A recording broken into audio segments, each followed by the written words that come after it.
Assalamualaikum warahmatullahi wabarakatuh. Waalaikumsalam warahmatullahi wabarakatuh. Apa kabarnya Bu? Alhamdulillah sehat. Perkenalkan, saya Erna Yunini. Saya mengajar di SD Negeri 67 Bengkulu Selatan.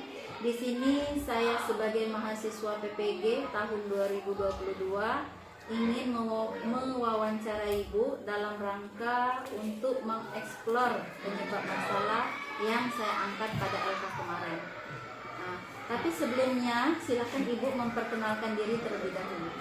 Baiklah, nama saya Tatiana. Saya mengajar di kelas 6 STM 67 Bengkulu Selatan. Terima kasih Bu sudah bersedia untuk diwawancarai. Untuk mempersingkat waktu, saya langsung saja dengan pertanyaannya. Pertanyaan pertama, apakah tanggapan Ibu jika terdapat siswa yang kurang peduli terhadap pembelajaran? Saya kalau ada di antara siswa itu yang kurang peduli terhadap pelajaran, saya akan melakukan pendampingan secara khusus terhadap anak. Saya akan membimbing anak itu dan memotivasi anak itu supaya dia ikut berpartisipasi dalam proses belajar. Apa yang menyebabkan anak tidak fokus terhadap pembelajaran itu, Bu? Ada beberapa penyebab membuat anak tidak fokus terhadap pembelajaran. Yang pertama, metode pengajaran yang kita gunakan itu mungkin kurang cocok terhadap anak tersebut. Yang kedua, media yang kita gunakan itu harus menarik sehingga anak terpikat untuk mengikuti proses jalannya proses belajar. Kira-kira usaha apa yang Ibu lakukan untuk menarik minat baca siswa? Usaha yang saya lakukan untuk menarik minat baca siswa, yang pertama, di saat anak akan masuk sekolah kelas, saya menyiapkan buku. Jadi setiap anak itu sebelum masuk ke kelas itu saya suruh membaca kalimat, paling tidak satu kalimat. Dan kalau misalnya ada waktu, saya membuat sistem pojok baca di kelas, ya. Sekali-sekali kalau ada waktu luang juga saya mengajak anak untuk membaca buku referensi atau bacaan di perpustakaan. Bagaimana dengan perpustakaan sekolah Ibu? Apakah sudah berfungsi secara maksimal? Kalau dikatakan berfungsi secara maksimal, mungkin belum. Tapi sekali-sekali kami fungsikan. Karena apa? Karena perpustakaan kami belum memiliki petugas khusus. Jadi tidak ada koordinir di perpustakaan tersebut. Tapi ada beberapa guru di saat waktu luang itu mengajak anak untuk masuk membaca di perpustakaan. Oke. Ini ada hubungannya dengan partisipasi siswa, Bu. Bagaimana cara Ibu mengatasi supaya siswa aktif dan berpartisipasi terhadap pembelajaran di kelas? Iya, sesuai dengan pernyataan saya di awal tadi, media dan metode yang saya gunakan itu harus pas dengan materi pembelajaran. Apabila sudah pas, maka anak akan termotivasi secara sendirinya untuk mengikuti pelajaran.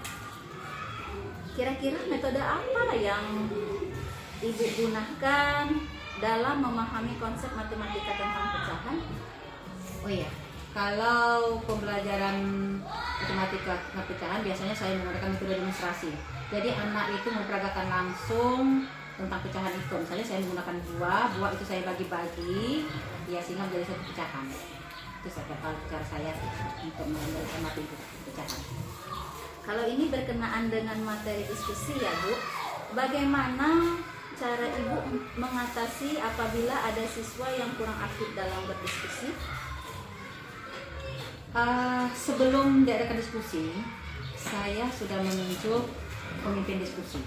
Nanti pemimpin diskusi akan memimpin anggotanya dalam pelaksanaan diskusi. Jadi setiap anggotanya itu dikasih tugas masing-masing dalam proses diskusi tersebut. Bagaimana Bu jika ada siswa yang gaduh misalnya saat berdiskusi itu? Kalau ada siswa yang gaduh, tapi gaduh ini dalam konteks apa? Dalam konteks misalnya di luar pembelajaran atau konteks perdebatan mereka dalam diskusi tersebut? Maksudnya Bu gaduh dalam tanda kutip ya? tidak berdiskusi masalah pelajaran, tetapi berdiskusi masalah yang lainnya. Oh iya, kalau misalnya gaduh dengan konteks yang lain, kalau saya sapa dengan secara santun. Misalnya saya menggunakan kata hai, halo. Ya, jadi anak akan kembali kepada pokok permasalahan, yaitu diskusi. Oke. Nah, sekarang ini adalah hubungan antara kita dengan wali murid ya Bu. Apakah Ibu sudah mengadakan pertemuan rutin dengan wali murid? Kalau mengadakan pertemuan rutin dengan wali murid, saya jujur saya pakai itu belum. Tidak. Apakah Ibu sudah mempunyai nomor WA wali murid untuk memberitahu perkembangan anak didik? Bagi wali murid yang sudah memiliki nomor WA, itu saya miliki. Tapi ada sebagian kecil di antara wali murid itu yang tidak memiliki nomor WA, bahkan ada juga yang tidak memiliki HP.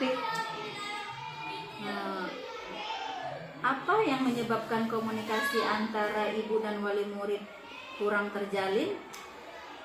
Yang pertama, wali murid kurang peduli terhadap lingkungan sekolah. Yang kedua, mungkin guru tidak membuat satu catatan kecil tentang permasalahan siswa terhadap wali murid. Itu penyebabnya.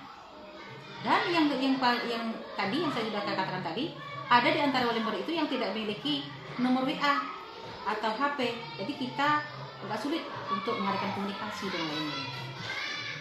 Oke Bu, terima kasih Ibu telah bersedia untuk diwawancarai. Mudah-mudahan jawaban dari Ibu menambahkan ilmu bagi saya dan bisa saya terapkan untuk saya nantinya. Lebih dan kurang saya mohon maaf Bu. Saya akhiri. Assalamualaikum warahmatullahi wabarakatuh. Waalaikumsalam.